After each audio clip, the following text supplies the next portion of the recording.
¿Qué tal? ¿Cómo les va? Buenas noches. 9:31 en la República Argentina. Hasta las 23 hacemos Cuestión de Fondo en este mes de septiembre para todo Entre Ríos, buena parte de Santa Fe. Por internet nos puede ver en el ahora.com.ar, nos puede ver en la web de Canal 9 y también en análisis.com.ar o análisisdigital.com.ar. Una semana un poco diferente a la otra, ¿no? Algunas cositas se van calmando, digamos, por lo menos en el clima económico. Me parece que algo ha tenido que ver los movimientos del ministro Lacunza a partir de las medidas adoptadas el fin de semana y la locura del lunes. Hoy ya bajó mucho la extracción de depósitos. Y esperemos que se vaya normalizando un poquito este país. Uno ve que los equipos técnicos de Macri y de Alberto Fernández están más en conexión, no como la semana pasada, de que habíamos hablado de que era como que parecía que todo estallaba en mil pedazos, ¿no? Bueno, pero hoy vamos a hablar de muchas cosas de nuestra provincia. Vamos a hablar de Santa Fe, porque dice Connie que el programa pasado como que provocó un quiebre, ¿no? Así me dijiste, Connie. Vamos a contar ahora en minutos, pero sí, hubo digamos, una repercusión, a mi juicio, inesperada, que deriva, creo, en el quiebre de un gremio muy importante de Santa Fe. Después de lo consignado sobre Sí. la transición. Bueno, ¿cómo andan? Buenas Ale, noches. Juan, Bien. Buenas noches. Luciano. Luciano viene con un informe sobre el movimiento de los chinos en la provincia que va a tener mucha repercusión. No es cuento chino. No diga que no le avisamos. Andalín, No andalín. diga, es un trabajo que viene haciendo Luciano hace más de 3 meses. No diga que no le avisamos. Bueno, estos son los títulos. Después nos metemos en el programa. Niñez y adolescencia, resolución en tiempos de crisis. Hoy en Cuestión de Fondo un informe sobre el trabajo mancomunado entre el COPNAF y la justicia, los tiempos de resolución de los expedientes, la cantidad de casos que manejan y cómo afecta el contexto social. Un dirigente muy particular, el Sindicato Municipal de Santa Fe bajo la lupa y en riesgo de una denuncia penal, acuerdos, descuentos y nombramientos en plena salida. Hoy los detalles. Hernández, el amigo fiel de Barisco. En instantes, ¿quién es el concejal que hizo el nexo entre el intendente y Daniel Tabicelis? Los familiares que hizo entrar al municipio, los millones de pesos que cobró sin trabajar y la lealtad a su jefe político. Alfonso quiere trabajar. El locutor condenado por trata de personas solicitó salir de la cárcel para trabajar. El pedido fue aprobado en forma parcial. En instantes, la respuesta de la víctima de Alfonso. La ruta del tráfico de personas. Además, esta noche te contamos sobre las rutas del tráfico de ciudadanos de origen chino a nuestra provincia, las zonas liberadas, cómo cruzan y los montos que se manejan. Bueno, no sé si midió la cantidad de temas que tenemos en carpeta, entre otros, porque además tenemos varias cosas para contar. Y si la gente se quiere comunicar, Anto. Durante toda la noche pueden llegar hasta la producción de Cuestión de Fondo a través de las redes sociales. En Facebook somos Cuestión de Fondo. En Instagram, @Cuestión de Fondo con un 2 al final. En Twitter, @Cuestión de Fondo 2. Y nuestro WhatsApp, 3435-057-153. Bien. Nos metemos en el primero de los temas, Aye. Sí, un tema complejo, el que vamos a tratar hoy, tiene que ver con la relación del Consejo Provincial del Niño, el Adolescente y la Familia y la justicia. La ley 9861 de protección integral de los derechos del niño, el adolescente y la familia rige en Entre Ríos desde septiembre de 2008.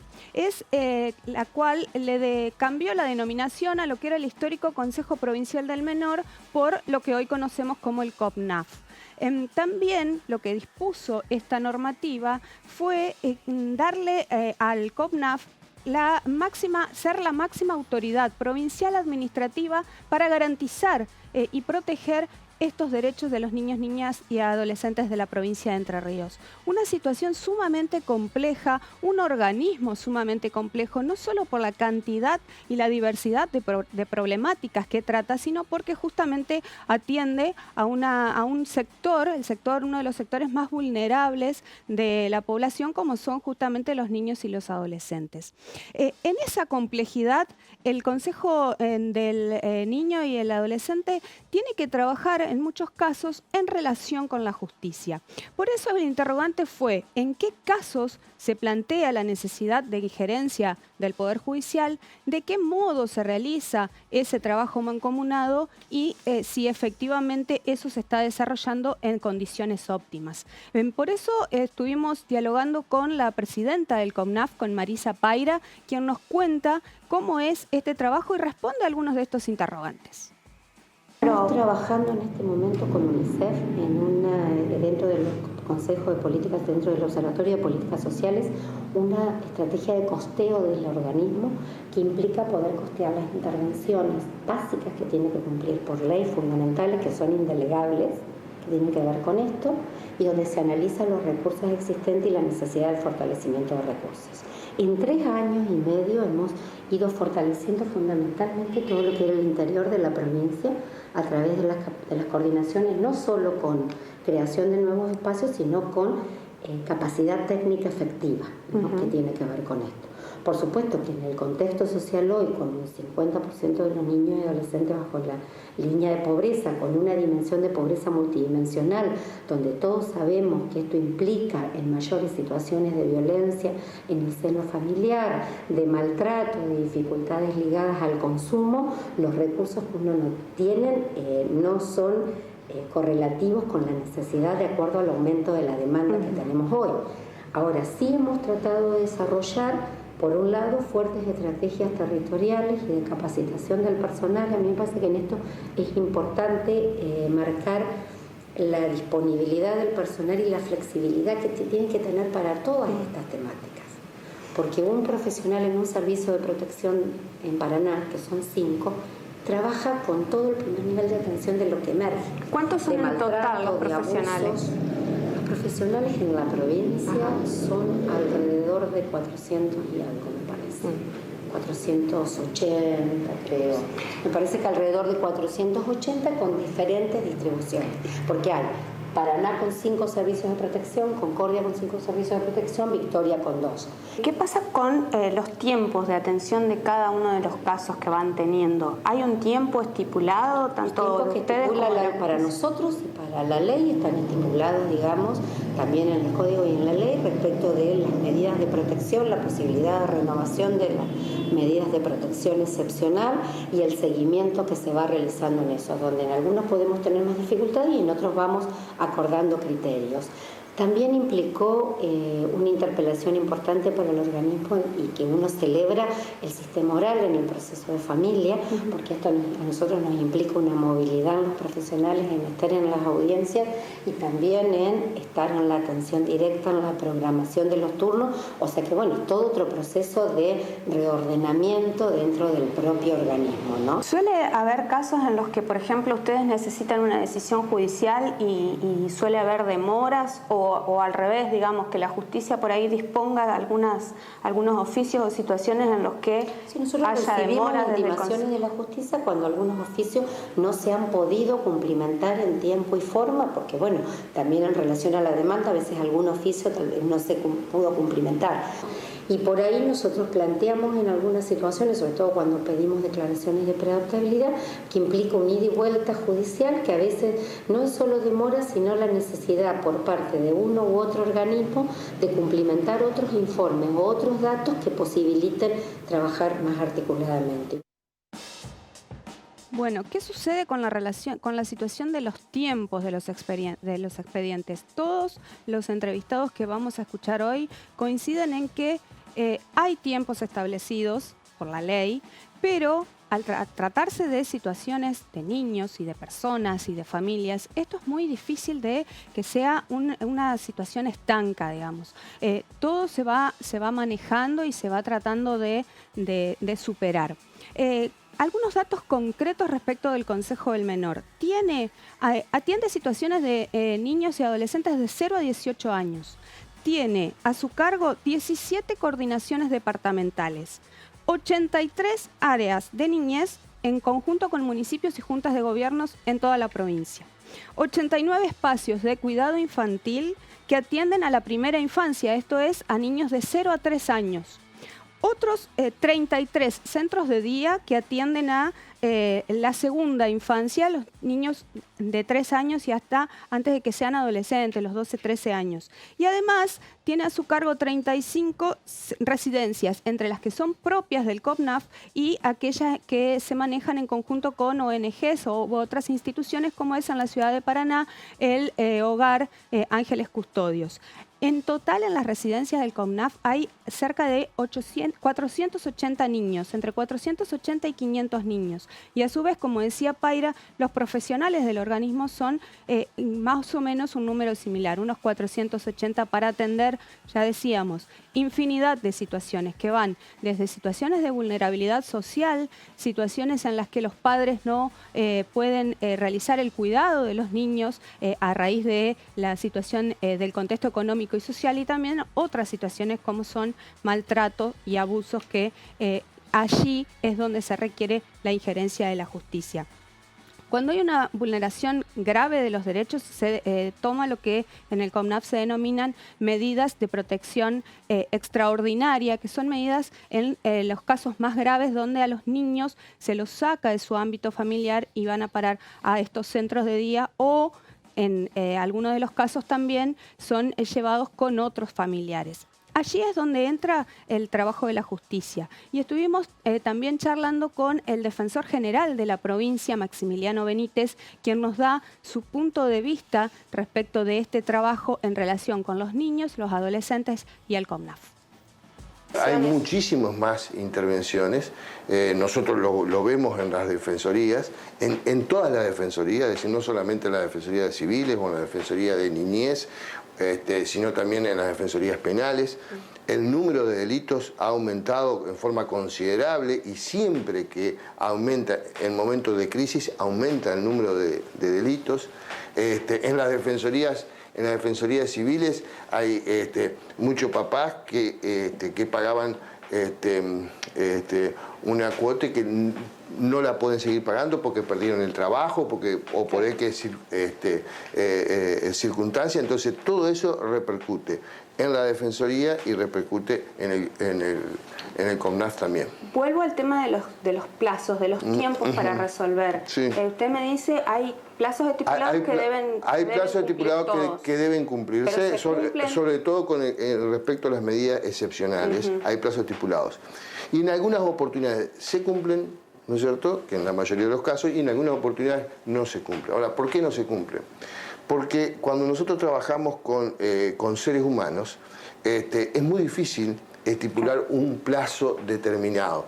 O sea, se calcula, sobre todo porque sí es cierto que en muchos casos ha ocurrido y ocurre que por ahí no se termina de definir la situación de vida de los niños, y nosotros tenemos que tratar que se defina la situación de vida para que los niños estén cuanto menos en un hogar, pero a veces la evolución de los papás, de la mamá, de los tíos, de los abuelos, del niño en sí, hace que no sea fácil cumplir exactamente con los plazos. Es decir, muchas veces no se cumple con los plazos, pero no siempre es por desidia del organismo o de los organismos que intervienen, sino porque al estar hablando de personas, los tiempos no son para las personas, no son para todos iguales. Bueno, allí estaba entonces la opinión de la justicia. Y vamos a escuchar ahora la opinión de alguien que hoy por hoy es defensora civil en Paraná. se desempeña desde hace 7 años en la justicia, cargo que ha ganado por concurso, pero que también se desempeñó durante los 7 años anteriores como asesora legal del CONAF, es decir, que conoce las dos patas de este tema. Se trata de Noelí Balhorst, quien amablemente nos brindó esta entrevista vía Skype, porque se encuentra en este momento en Lisboa realizando un curso intensivo, y gracias también a la gente de producción y la técnica del canal pudimos concretar esta entrevista esta semana con Noelí, que nos brinda su opinión respecto de este tema. Y uno de las quejas o de los reclamos en general es por la cantidad de tiempo que lleva tomar una decisión. ¿Hay un tiempo estimado, promedio, o eso depende de cada una de las situaciones para resolver, tanto desde el CONAF como desde la justicia?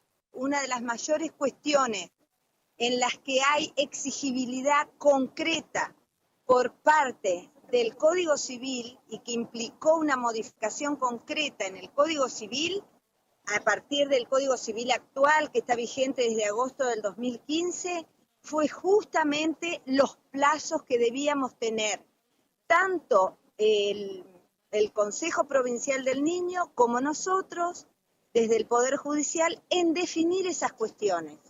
Del Consejo Provincial del Niño, que tiene solo 90 días para desempeñar el plan de acción de la medida de protección excepcional, con la posibilidad de 90 días más en el caso de que sea necesario un plazo mayor.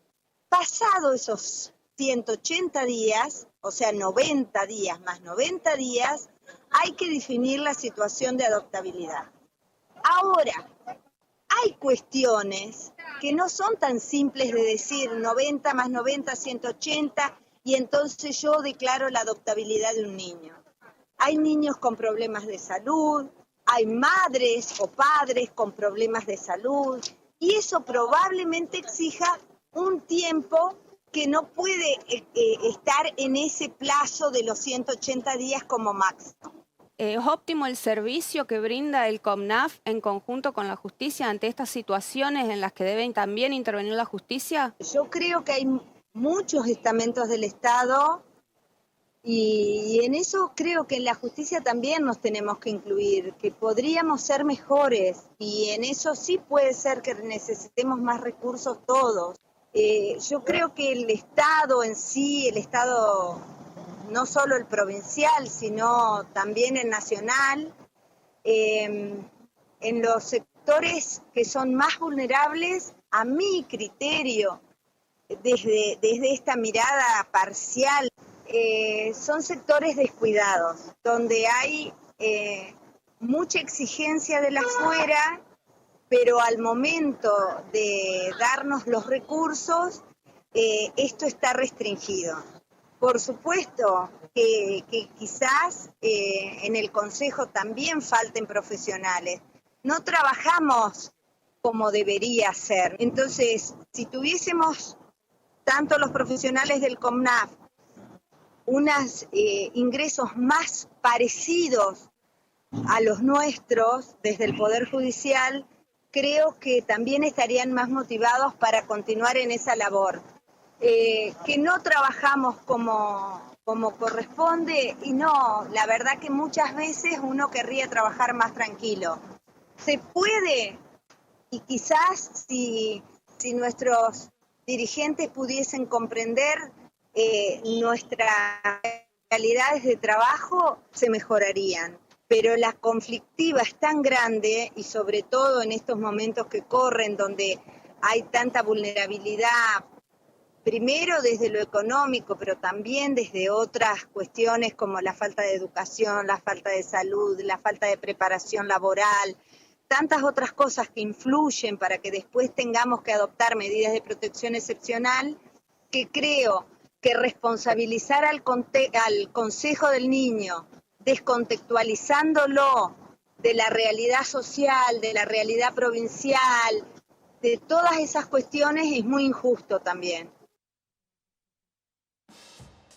Ahí estaba entonces Noelí Baljorst y como cierre, todos los entrevistados coinciden en que no se puede descontextualizar el trabajo que se realiza el CONAF de la actual situación de crisis económica y social que se vive en el país. Estuve charlando con varios de los profesionales que trabajan en el CONAF, que obviamente no se animan a dar su opinión ni a reconocerlo ante las cámaras porque son trabajadores, son de los trabajadores peor pagos del Estado provincial. Y esto lo decía también la defensora. Deberían tener mejores remuneraciones para que el trabajo pudiera ser mejor. Algunos profesionales llevan hasta 200 intervenciones, 200 casos a trabajar, que no es un simple expediente, sino sí, que... Están superados. Claro. Implica un reconocimiento del lugar, de la familia, de los niños, de las situaciones, tomar a veces las decisiones para sugerir al Poder Judicial una situación, por ejemplo, de preadoptabilidad o de adoptabilidad de un niño, lo cual no es un simple expediente. Con lo cual, volvemos a lo mismo. La mayor cantidad de recursos haría que el trabajo fuera mejor. Bien. Connie.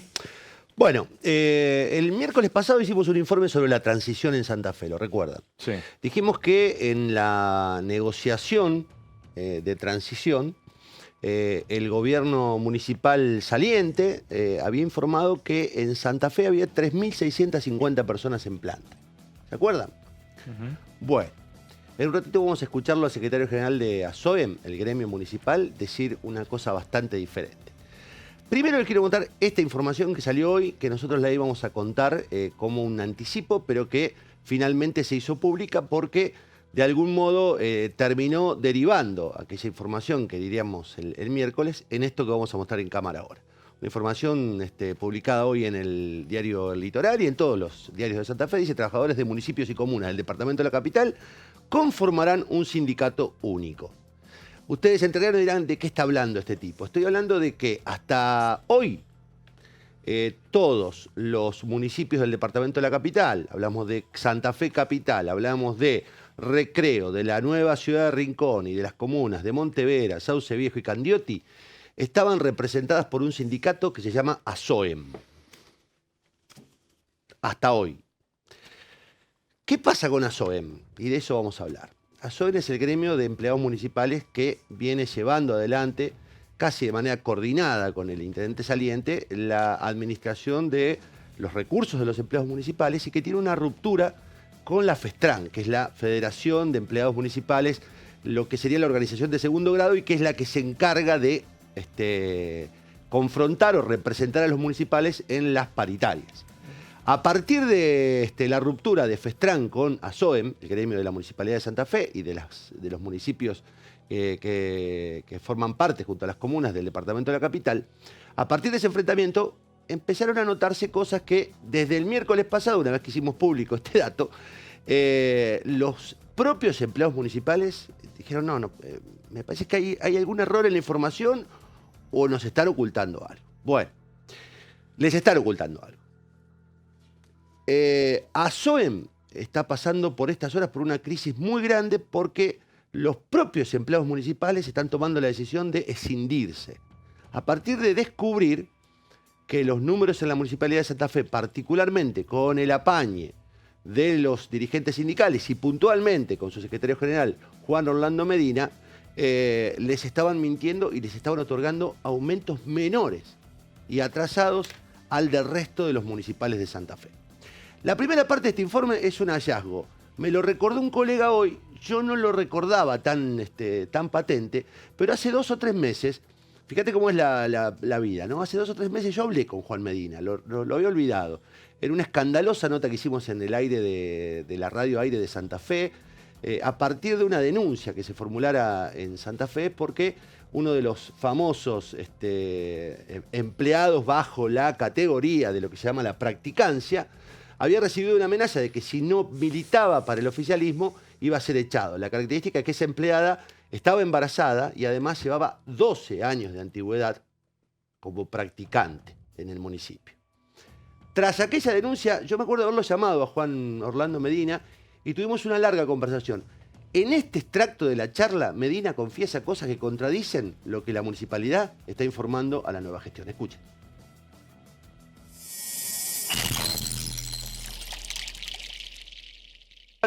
¿Por qué la Municipalidad de Santa Fe está teniendo en relación prácticamente informal de renovación de contratos a decenas y decenas de personas? Bueno, primero quiero decirte que el problema de la informalidad laboral no es una particularidad, me parece, de la Municipalidad de Santa Fe, sino que... Estamos hablando... O sea, creo que todos estamos hablando de lo mismo, ¿no? No estamos hablando de lo mismo. No. Servicio. Juan. Pero te vuelvo a repetir, lo primero que hay me parece que hay un error de concepto. No son recibos de sueldo. O sea, el sueldo es una remuneración que tiene aporte y contribuciones. Sí. Lo que tienen estos compañeros son ayudas económicas, se llaman ayudas económicas, no son sueldos. Sí, a cambio de tareas. Tengo como sindicato? ¿Cuál es el problema que yo tengo como sindicato? Sí, ¿cuál es el problema? El problema que yo tengo es, ¿yo qué puedo hacer como sindicato? Decirle, no vamos a permitir este trabajo que es informal. ¿Qué hago con toda esa? ¿Qué es lo que yo siempre dije?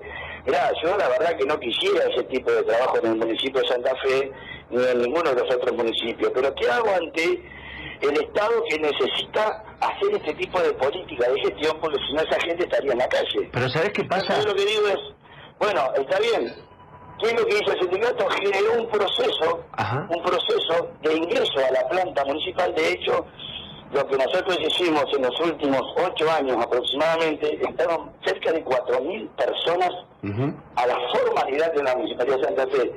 Y se puede chequear en cualquier O sea que, parte, a ver, no es poco... Pará. No lo hizo nadie, me gusta que todo el mundo hable y nadie hace nada. Pará, déjame remarcarlo. Ustedes, vos me estás diciendo que en los últimos 8 años entraron por lo menos 4.000 personas a la planta. 4.000 personas a la planta. O sea que el Estado Municipal incorporó 4.000 personas a la planta. Histórico, el sistema del sistema capitalista. ¿Con quién tiene que estar? No me acuerdo, no sé qué sos. Con Icherep. Connie. Sí. A ver, mejor, vos sos una persona que conoces. Yo soy también, me encanta mucho la cuestión histórica. El sistema capitalista... pero pará, Juan, Juan. Es la regulación a través del no pago de los trabajadores. Está bien, pero Juan, pará. Que no lo digamos de historia. Juan, yo te hago la siguiente pregunta. Si ustedes consiguieron incorporar en los últimos 8 años 4.000 personas a planta permanente, ¿cuántas personas hay hoy alrededor de la Municipalidad de Santa Fe en la situación de precariedad que se denunció hoy? A ver, en realidad, vuelvo a repetirte, esto no es una foto, es una película del sistema. Juan, la foto de hoy, ¿cuántos hay? La historia tiene en la ciudad. ¿Cómo entra la gente a trabajar al Estado? Mirá, debería entrar por concurso, Juan. Lo normal que hacen los estados, de hecho el estado... No, lo normal y lo que existe, lo real, te digo. Porque todo el mundo teoriza, pero nadie conoce lo real. Lo real, te digo. Lo real. Sí. Vos seguramente por eso que vos venís de lugares del Estado. Así. Sí. Y de otro Estado también. Vos venís de la universidad y conocés. También, y en la universidad también hay concurso. Sí, está bien. No, pero está bien, es que me estás reconociendo que en la municipalidad no hay concurso. Hay concursos, ¿cómo yo no te voy a... ¿Por qué decís cosas que yo... Porque te reí, Juan. ¿Cómo hace la gente para llegar a la municipalidad? No sé cómo llega. ¿Cómo llega? Se presenta un concurso. Llega a través de una locación de servicio, a través de una practicancia. ¿Qué es lo que debe hacer el sindicato? Que es lo que hacemos nosotros con él. Realizamos todo un trabajo de gestión sindical que permite hacer escalafones. Sí. No permite que se hagan concursos. O sea, lo que tenemos que hacer es hablar con cada uno de los directores, con cada uno de los delegados, y que ellos nos digan, che, ¿cómo labura fulano? ¿Cómo labura Migano? ¿Cómo labura sultano? Pues en todos lados... Está bien, pero vivimos... A ver, Juan, a mí me toca vivir en Santa Fe, hablo de Santa Fe, y no puedo ponerme a hablar de municipio de Montecristo en Córdoba, sinceramente. Yo una persona equivocada, si alguien... Yo siempre creí que vos eras una persona formada, que tenía una mirada amplia y una mirada restrictiva. ¿Cuál es la mirada amplia que tengo que tener? Mirá, únicamente tu ombligo es historia. ¿Pero cómo voy a hablar de...? No podés decidir nada sin a tu ombligo, porque no estás mirando el contexto. Juan, me estás reconociendo, a ver, como de dirigente gremial, defensor de los derechos de los trabajadores, me estás reconociendo que ustedes están sosteniendo niveles de precarización de los trabajadores. Me lo estás argumentando bajo la idea de que consiguieron meter en los últimos 8 años 4.000. ¿Querés que te meta como todo el mundo o como vos? No sé, es que no quiero que me mientas, Juan. No quiero que me mientas. Yo te estoy diciendo que existe, si existe, que vos sabés que existe. A confesión de parte, en el informe de la semana pasada, y esto despertó mucho ruido, se habló de 3.650 cargos. El dirigente sindical dice que hay 5.000, que entraron 4.000 solo en los últimos 8 años durante las gestiones de José Corral. Sigue siendo un problema el tema de la cantidad de empleados. Nadie sabe cuántos empleados hay en Santa Fe. La municipalidad no informa a la gestión entrante cuántos hay. Pero hay un problema aún más grave, que fue lo que desató esta crisis que va a derivar en la creación de un nuevo gremio municipal, soltándole la mano al gremio de ASOEM. Y son estas dos placas. Vean lo siguiente, empleados municipales de Santa Fe. Lo que ven a la izquierda es el haber que en 2018 debieron haber percibido, según la paritaria de Festrán, y a la derecha, en naranja, según los números de ASOEM. Como ven, hasta el mes de junio, julio y el primer salario, los números venían bien. En el mes de julio, los municipales de toda la provincia recibieron el 16,9% y los municipales de la ciudad de Santa Fe solo el 10%. En agosto del 18, los municipales de Santa Fe el 16,9%.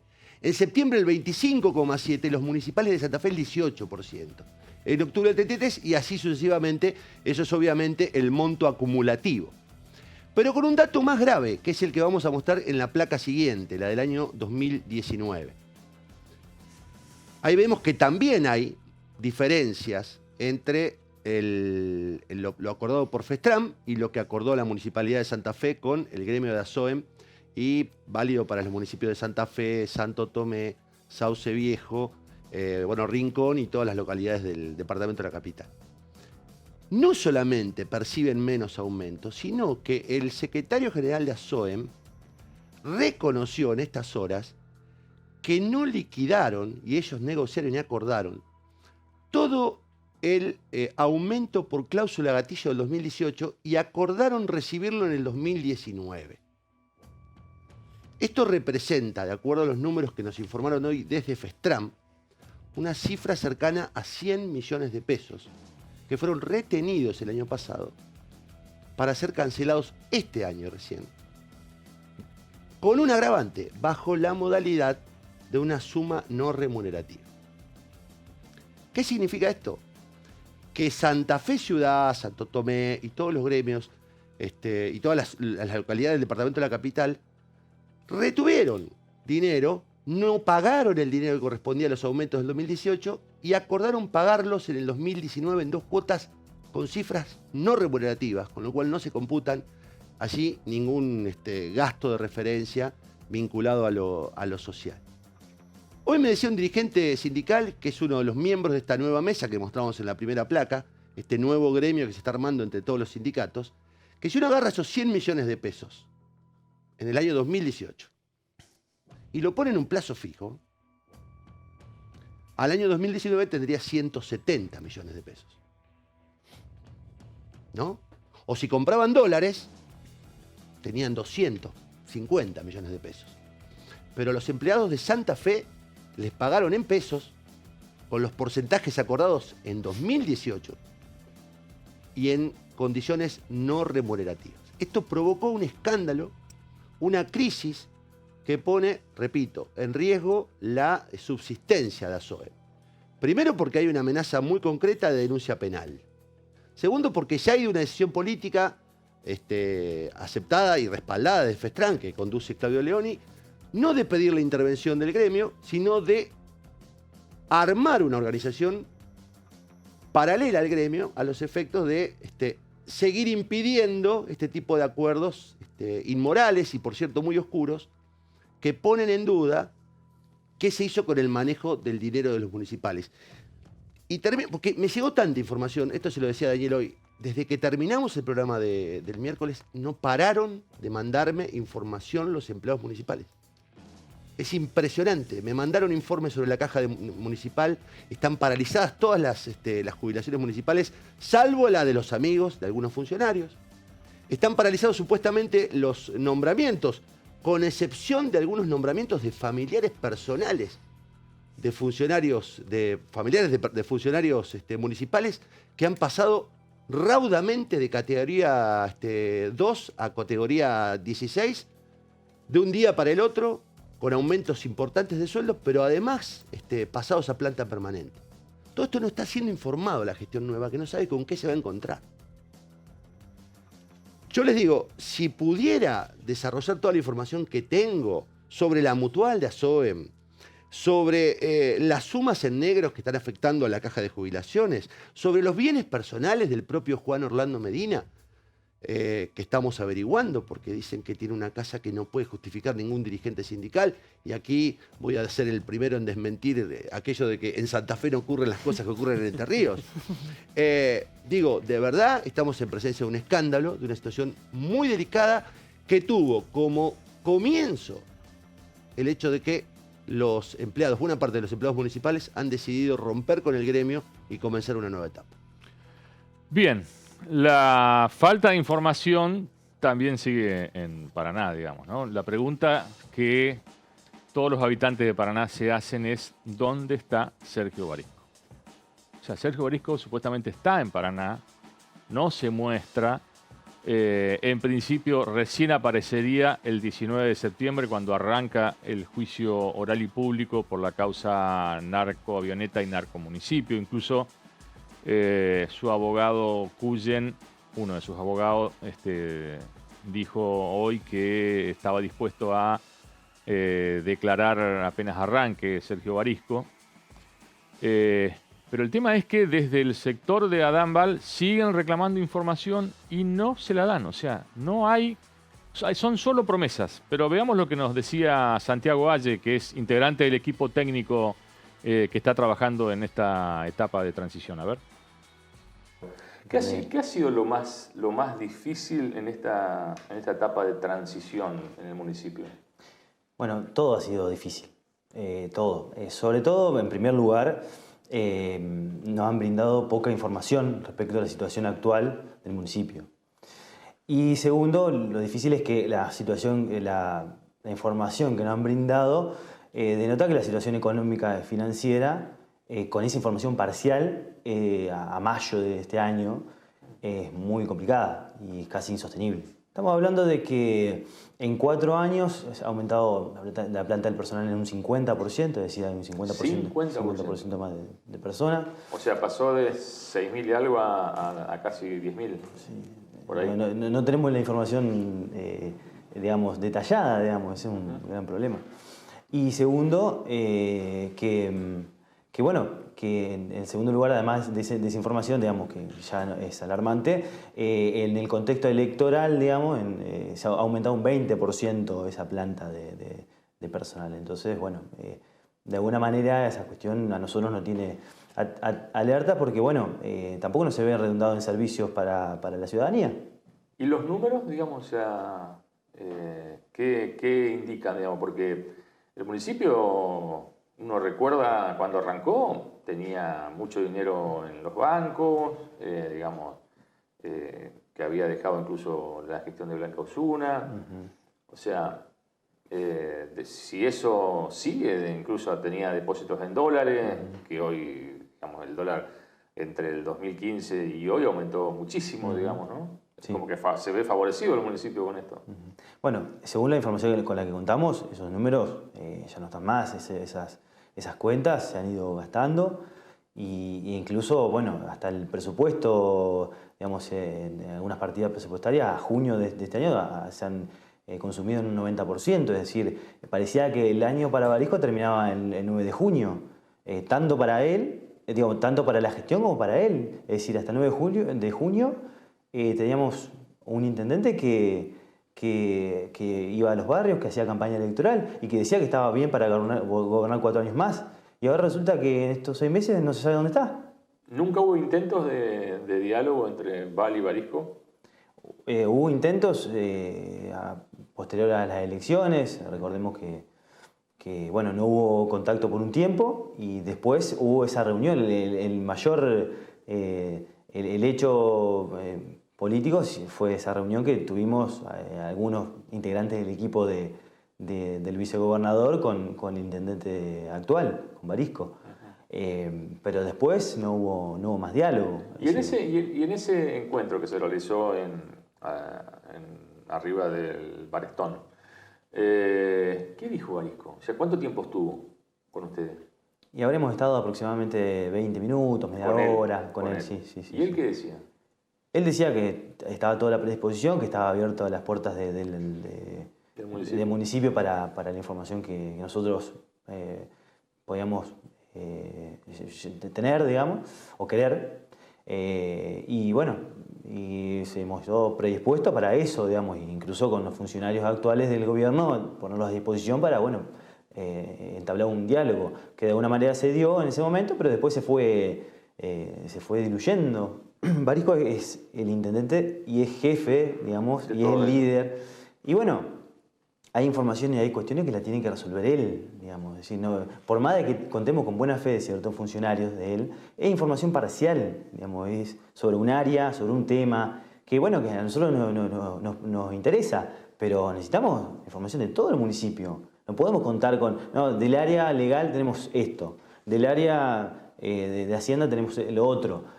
Toda información que bueno, a nosotros la tomamos, pero no, es información no oficial y es parcial, digamos.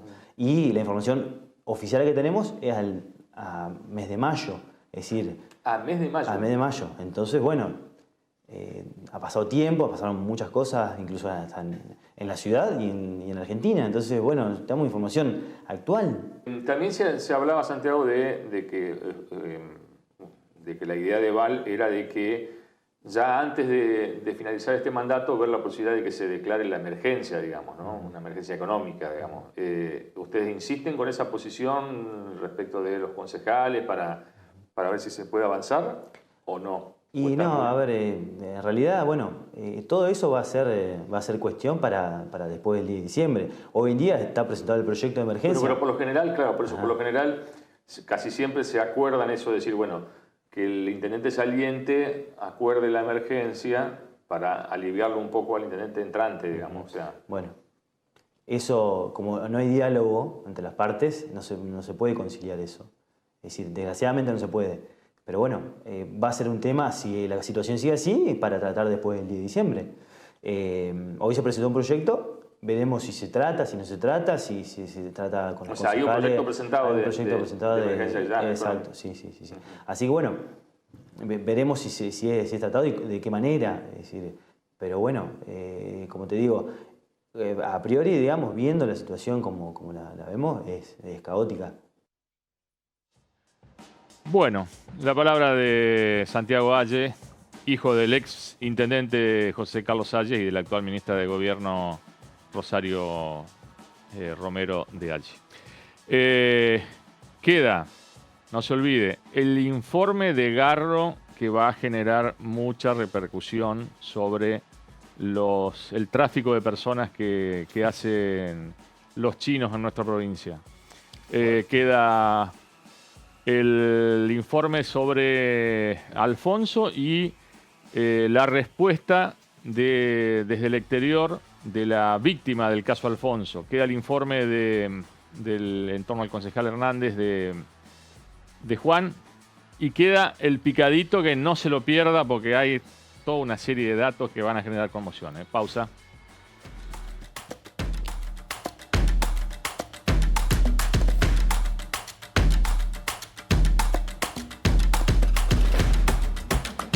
El Nido. El nuevo libro de Daniel Ernst. Poder, justicia y corrupción en Entre Ríos en los últimos años. El Nido. En librerías y kioscos de Entre Ríos y Santa Fe.